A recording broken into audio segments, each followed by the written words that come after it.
ಆತ್ಮೀಯ H16 news ಅರ್ಥಾತ್ ಹೇ ಸೀತಾರಾಮ್ ಬೇಕಾದ್ರೆ ನಾವು ಮಲ್ಲಪ್ಪ ಅಥವಾ ಎಂ ಅಜ್ವತಾವ ತಮ್ಮೊಂದಿಗೆ ಇವತ್ತು ಪ್ರಜ್ವಲ್ ರೇವಣ್ಣನ ಕೃತ್ಯಗಳ ಬಗ್ಗೆ ಹೈಕೋರ್ಟ್ ಸಹಿತ ಆಘಾತವನ್ನು ವ್ಯಕ್ತಪಡಿಸದ ಆ ವಿಷಯ ಸುತ್ತಮುತ್ತ ಒಂದಿಷ್ಟು ಮಾತುಕತೆ. ಯಾಕಂದರೆ ಸಾಮಾನ್ಯವಾದದ್ದೆಲ್ಲ ಎಷ್ಟು ಸಾವಿರ ಲೆಕ್ಕಿಲ್ಲದಷ್ಟು ವಿಡಿಯೋಗಳು, ಫೋಟೋಗಳು ಏನೆಲ್ಲ ಮಾಡಿದ ಮನುಷ್ಯ. ಇಡೀ ಒಂದು ತಂದೆ ತಾಯಿ ಅಥವಾ ಪೂರ್ವಜರ ಒಂದು ಒಳ್ಳೆಯ ಹೆಸರಿನ ಮೇಲೆ MP ಆಗಿ ಮತ್ತೇನೋ ಆಗಿ ಅಧಿಕಾರವನ್ನು ಯಾವ ರೀತಿ ದುರುಪಯೋಗಪಡಿಸ್ಕೊಳ್ಬೇಕು ಅನ್ನೋದನ್ನು ಅತ್ಯಂತ ಉನ್ನತ ಮಟ್ಟಕ್ಕೂ ಹೋದಂಥ ಈ ವ್ಯಕ್ತಿ ಪ್ರಜ್ವಲ್ ರೇವಣ್ಣ ಇವತ್ತು ಹೈಕೋರ್ಟ್ ಮುಂದೆ ಚೀಮಾರಿ ಹಾಕಿಸ್ಕೊಳ್ತಾ ಇದ್ದಾರೆ.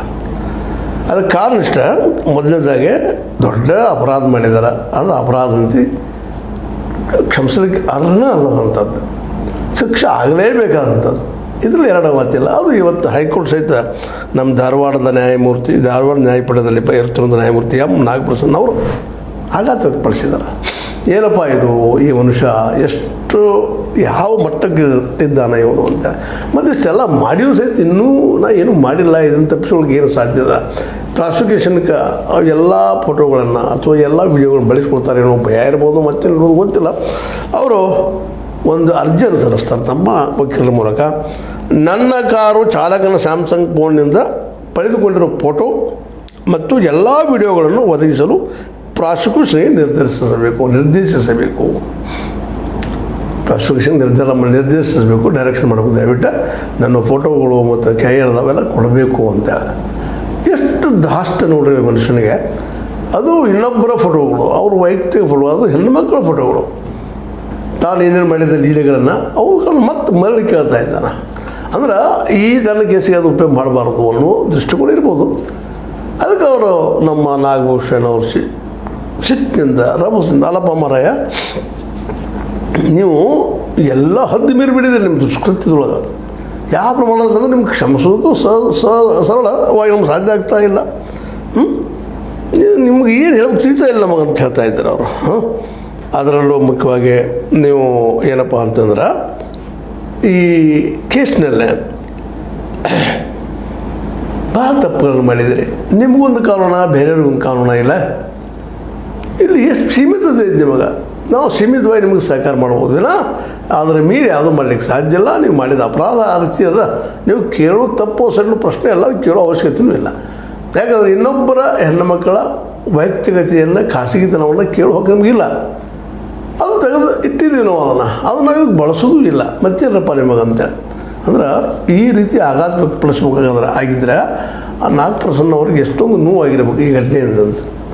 ನಿಜವಾಗಿಯೂ ತಮ್ಮ ಏರಿಯಾದಲ್ಲಿ ದೇವೇಗೌಡರ ಕುಟುಂಬದ ಈ ಕುಡಿ ಪ್ರಜ್ವಲ್ ರೇವಣ್ಣ ನಿಜವಾಗಿ ಇಂಥ ಒಂದು ದುಷ್ಕೃತ್ಯವನ್ನು ಮಹಿಳೆಗಳು ಮಾಡಿದ್ದು ಕ್ಷಮಿಸೋಕ್ಕೆ ಸಾಧ್ಯನಾ ಅಂತೇಳಿ ಈಗ ನಿಮ್ಮ ಜೊತೆ ಹಲವು ಸಲ ಮಾತಾಡಿದ್ದೀನಿ. ಇದನ್ನು ಅನೇಕ ಹೆಣ್ಣುಮಕ್ಕಳ ಜೊತೆಗೆ ಏನೇನೋ ಮಾಡಿದಂಥ ವಿಷಯ, ಇವರ ಅಧಿಕಾರದಲ್ಲಿದ್ದಂಥ ಹೆಣ್ಣುಮಕ್ಕಳ ಜೊತೆಗೆ ಮತ್ತೆಲ್ಲ ಜೊತೆಗೆ ಇಂಥ ವ್ಯಕ್ತಿ ಇವತ್ತು ಶಿಕ್ಷಣ ಅನುಭವಿಸಲೇಬೇಕಾದ ಸ್ಥಿತಿಗೆ ಬಂದಿದ್ದಾರೆ. ಅವ್ರು ಮಾಡಿದ ತಪ್ಪು ಪಾಪ ಅಂತ ಅನ್ಬೋದು. ಪಾಪ ತಪ್ಪು, ಅಪರಾಧಿ ತಪ್ಪು.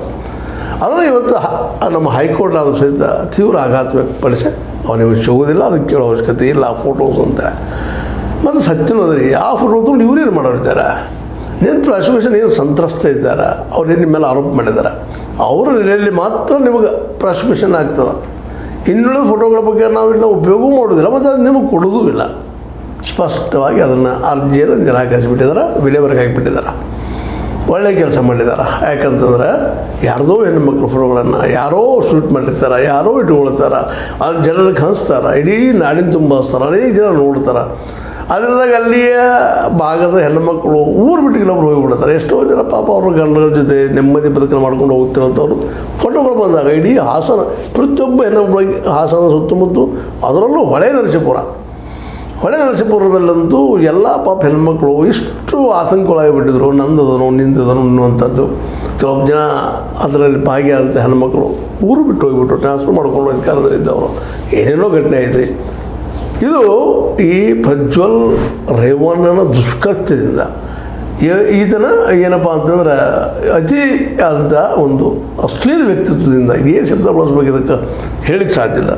ಇಂಥ ವ್ಯಕ್ತಿಗಳು ಒಂದು ದೇವೇಗೌಡರ ಕುಟುಂಬದಲ್ಲಿ ಹುಟ್ಟಿ ಬಂದ ದೇವೇಗೌಡರ ಹೆಸರನ್ನು ಅತಿ ಜಬರ್ದಸ್ತಾಗಿ ನಾಮಾವಶೇಷ ಮಾಡುವಷ್ಟು ಮಟ್ಟಿಗೆ ಮಾಡಿಬಿಟ್ಟಿದ್ದಾರೆ.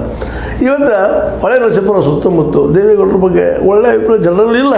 ದೇವೇಗೌಡರದಾಯಿತು, ಅವರ ಮಗ ರೇವಣ್ಣನದಾಯಿತು, ಎಚ್ ಡಿ ಕುಮಾರಸ್ವಾಮಿಗಳದಾಯಿತು, ನಿಖಿಲ್ ಕುಮಾರಸ್ವಾಮಿಗಳದಾಯಿತು, ಅಷ್ಟು ಒಳ್ಳೆಯ ಹೆಸರು ಉಳಿದಿಲ್ಲ. ಇವತ್ತು ಜನ ನಿಜಾನಕ್ಕೆ ಅವರು ದೂರ ಸರಿತಾನೆ ಇದ್ದಾರೆ. ಅದಕ್ಕೆಲ್ಲದಕ್ಕೂ ಒಂದು ಕಳಸಿಟ್ಟಂಗೆ ಈ ಪ್ರಜ್ವಲ್ ರೇವಣ್ಣವರು ಒಂದು ಮಾಡಿ ಹೋದ್ಬಿಟ್ಟು ಹೊಲಸು ಕೆಲಸವನ್ನು ಅವರು MP ಸ್ಥಾನದಿಂದ ಹೊರಗೆ ಹೋಗಿದ್ದಾರೆ. ಆ ಮತ್ತು ಬೇರೆ ಇನ್ನೊಂದು ಮಾತೆಲ್ಲ ಗಮನಿಸ್ಬೇಕಾಗಿದ್ದೀನಪ್ಪ ಅಂದ್ರೆ ಇದು ಏನು ಘಟನೆ ಆಗ್ಯದ ಇನ್ನು ಕೆಲವು ವರ್ಷಗಳಲ್ಲಿ ಮರೆತು ಹೋಗ್ಬೋದೇನೋ. ಆದರೆ ಈ ಮರೆತು ಹೋಗಿದ್ದು ಮುಖ್ಯವಾಗಿ ಈ ಘಟನೆಯಿಂದ ಏನಪ್ಪ ತೊಂದರೆ ಒಳಗಾಗಿದಲ್ಲ ಹೆಣ್ಮಕ್ಳು ಅವ್ರು ಮಾತ್ರ ನೋವು ಅನುಭವಿಸಿದ್ದೀನಿ. ಸುಮ್ಮನೆ ವ್ಯರ್ಥ ಆಗಲಿಕ್ಕಿಲ್ಲ ಅನಿಸ್ತದೆ. ಯಾಕಂದರೆ ಈ ಸಲ ಹೈಕೋರ್ಟ್ ಇದ್ದಿದ್ದು ಅಥವಾ ಯಾವುದೇ ಕೋರ್ಟ್ ಆಗಲಿ ಮಾನವೀಯ ವ್ಯಕ್ತಿತ್ವ ನಿರ್ಮಾಣ ಅಂತ ಯಾವುದೇ ಒಂದು ನ್ಯಾಯಾಲಯ ಇರಲಿ ಅದು ನಿಶ್ಚಿತವಾಗಿಯೂ ಇವರಿಗೆ ಸಹಜ ನ್ಯಾಯ ನ್ಯಾಚುರಲ್ ನ್ಯಾಯನೂ ಸಹಿತ ಹಿಡಿದು ಸಹಿತ ಶಿಕ್ಷೆ ಮಾಡುವ ಹಂತಕ್ಕೆ ಬಂದ ನಿಂತದಂತ ಅನ್ನಿಸ್ತದೆ. ಅವ್ರ ಮಾತಿನ ಒಂದು ಶೈಲಿ ವರಸೆಯಿಂದ ಅದೇನಾಗ್ತದೆ ಗೊತ್ತಿಲ್ಲ, ಅದು ಕೋರ್ಟಿಗೆ ಬಿಟ್ಟಂಥ ವಿಷಯ. ಬಟ್ ಈ ಒಂದು ವಿಷಯದಲ್ಲೇ ನಮ್ಮ ನಾಗಪ್ರಸನ್ನ ನ್ಯಾಯಮೂರ್ತಿಯವರು ಒಂದು ಮಾತನ್ನು ಹೇಳ್ತಾ ಇದ್ದಾರೆ. ಕಾನೂನು ಪರಿಧಿಯಲ್ಲಿನ ಸೀಮಿತ ಅವಕಾಶವನ್ನು ಮಾತ್ರವೇ ಪುರಸ್ಕರಿಸಲಾಗುವುದು. ನೀವೇ ಕೇರಳ ಸೀಮಿತ ಇದ್ದಲ್ಲಿ ಅನ್ಲಿಮಿಟೆಡ್ ಇಲ್ಲ, ಲಿಮಿಟೆಡ್ ಅದರಷ್ಟೇ ಹೂನವರು ಇಲ್ಲದ್ರಿಲ್ಲ. ಇದನ್ನು ಹೊರತುಪಡಿಸಿ ಬೇರೆ ಮಹಿಳೆಯರ ಖಾಸಗಿತನಕ್ಕೆ ಧಕ್ಕೆ ಆಗುವ ವಿಡಿಯೋ ಅಥವಾ ಚಿತ್ರಗಳನ್ನು ನೀಡಲಾಗದು. ನಿನಗೇನು ಬೇಕಪ್ಪ ಅಷ್ಟೇ ಕೊಡ್ತೀವಿನ ಇನ್ನೊಬ್ಬರ ಖಾಸಗಿತನದ ಬಗ್ಗೆ ನೀವು ಕೊಡ್ಲಿಕ್ಕೆ ಸಾಧ್ಯ ಇಲ್ಲ. ಅದನ್ನು ಕೇಳಲಿಕ್ಕೆ ಹೋಗಬಾರ್ದು. ಯಾಕಂತಂದ್ರೆ ನಮ್ಗೆ ನಿಜವಾಗಿ ಅದು ಆಘಾತ ಆಗಿದೆ ನೀವು ಮಾಡಿದ್ದಪ್ಪ. ಹೈಕೋರ್ಟ್ ಇವತ್ತು ಆಘಾತ ಆಗಿದೆ ಅಂತ ಹೇಳ್ಬೇಕಾಗಿದ್ರೆ ಅದು ಯಾವ ಪ್ರಮಾಣದ ಒಂದು ದುಷ್ಕೃತ್ಯ ಆಗಿರಬೇಕು ಈ ಪ್ರಜ್ವಲ್ನಿಂದಾಗಿ ಅಂತೇಳಿ. ಅದಕ್ಕೆ ಇಂಥ ಮಕ್ಕಳು ಎಲ್ಲ ಒಂದು ನಾವು ಇನ್ನೊಂದು ಇಲ್ಲಿ ಗಮನಿಸ್ಬೇಕಾಗಿದ್ದೀರಪ್ಪ, ಇಂಥ ಮಕ್ಕಳು ತಯಾರಾದ ಮನೆಗೆ ವಾತಾವರಣ ಕಾರಣ ಆಗ್ತದೆ ನಾವು. ಯಾಕಂದ್ರೆ ಅತಿಯಾಗಿ ಸೌಖ್ಯದಿಂದ ಬೆಳೆಸಿದ್ರೆ ಬದುಕಿನ ನೋವುಗಳನ್ನು ತಿಳಿಸಲಾರದೆ ಬೆಳೆಸಿದ್ರೆ ಸದಾ ದುಡ್ಡಿನ ನಡುವೆ ಇಟ್ಟು ಬೆಳೆಸಿದ್ರೆ ಒಬ್ಬ ಮಗು ಏನಾಗ್ಬೋದು ಅನ್ನೋದಕ್ಕೆ ಇವತ್ತು ಪ್ರಜ್ವಲ್ ರೇವಣ್ಣ ಒಂದು ದೊಡ್ಡ ಸಾಕ್ಷಿಯಾಗಿ ಬಿಟ್ಟಿದ್ದಾರೆ. ಮತ್ತು ಮನೆಯಲ್ಲೇನೂ ಅವ್ರ ಹಿರಿಯರು ಸ್ವಲ್ಪ ತಪ್ಪು ಮಾಡಿದ್ದಾರೆ ಅಂತ ಇತ್ತೀಚೆಗೆ ವರದಿಗಳು ಬರ್ತಾ ಇದ್ದಾವೆ. ಅದಕ್ಕಾಗಿ ಅತಿ ಯಾವುದೇ ಆದರೂ ಸಹಿತ ಒಂದು ಏನಪ್ಪ ಅಂದ್ರೆ ಅಡ್ಡ ದಾರಿಗೆ ಹಾದಿ ಆಗ್ತದೆ.